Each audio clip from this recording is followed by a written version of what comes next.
Hey guys, it's me Cyber Cafe and welcome to my another video. তো আজকে আমি মোবাইলে ফটোশপ ডাউনলোড করব। So let's get started.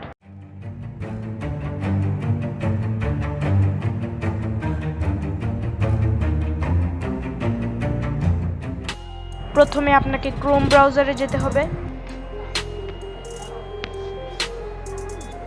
এরপরে আপনাকে ফটোপি লিখে সার্চ করতে হবে। এরপরে ফার্স্ট লিঙ্কটাতে ঢুকে পড়ুন। দেন আপনি দেখবেন উপরের ডান সাইডে একটি 3 ডট বাটন আছে। সো ওইটাতে প্রেস করে অ্যাড টু হোম স্ক্রিনে চাপ দিন। দেন আর কি ইনস্টল করে ফেলুন ফটোপি অ্যাপ্লিকেশনটি।